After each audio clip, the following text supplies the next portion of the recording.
বিভিন্ন অভিযোগ পাল্টা অভিযোগ এখানে আমরা বেশ কিছু দেখেছি। অমোচনীয় কালির ব্যবহার বিষয় নিয়ে এখানে একটা অভিযোগ এসেছিল এবং অনেকে পাল্টা অভিযোগ করছে যে না এটা খুব অল্প সময় কয়েকটা হয়েছে, কিছু ব্যালট পেপারে স্বাক্ষর না দিয়ে ভোট দিয়েছেন। এই টুকটাক অভিযোগগুলো ছাড়া খুব বেশি বড় কোনো অভিযোগ বা কোনো রকম হইহুল্লোড় ছাড়াই একেবারে সুশৃঙ্খলভাবে বলা যায় যে চাকসুর নির্বাচনটা শেষ হয়েছে। 6টি কেন্দ্রে একযোগে ভোট গণনা শুরু হয়েছে।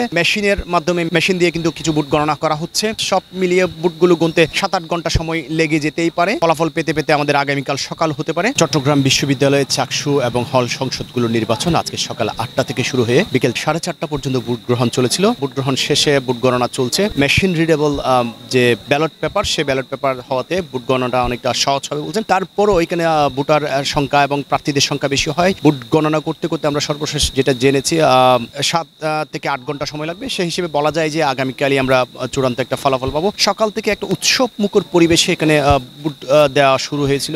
ভোটারদের উপস্থিতি, তাদের মধ্যে উৎসব মুখর একটা পরিবেশ। অনেকের সাথে আমরা কথা বলেছি, তাদের প্রত্যাশার জায়গাটুকুতে তারা বলেছিল যে প্রত্যেক প্রার্থী যে নির্বাচনী ইস্তেহারগুলো ঘোষণা করেছে, তারা যদি নির্বাচিত হওয়ার পর সেই ইস্তেহার অনুযায়ী কাজ করে, সেই ইস্তেহারের বাস্তবায়ন করে, তাহলে হবে পরিপূর্ণ একটা সুন্দর চাকসুর। তারা প্রত্যাশা যেটা করেছিল সেই প্রত্যাশা পূরণ হবে বলে তারা বলেছেন।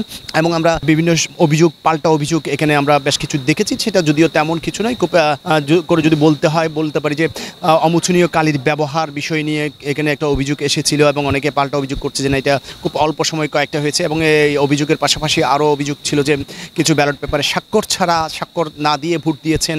এবং এই যে এই টুকটাক অভিযোগগুলো ছাড়া খুব বেশি বড় কোনো অভিযোগ বা কোনো রকম হইহুল্লোড় ছাড়াই একেবারে সুশৃঙ্খলভাবে বলা যায় যে চাকসুর নির্বাচনটা শেষ হয়েছে। এখন আমরা ফলাফলের জন্য অপেক্ষায় থাকতে হবে। ফলাফল যেটুকু আমরা সর্বশেষ জানতে পেরেছি, 6টি কেন্দ্রে একযোগে কিন্তু ভোট গণনা শুরু হয়েছে এবং মেশিন রিডেবল যেহেতু ব্যালটগুলো ব্যবহার হয়েছে, মেশিন রিডেবলভাবেই মেশিন দিয়ে কিন্তু কিছু ভোট গণনা করা হচ্ছে।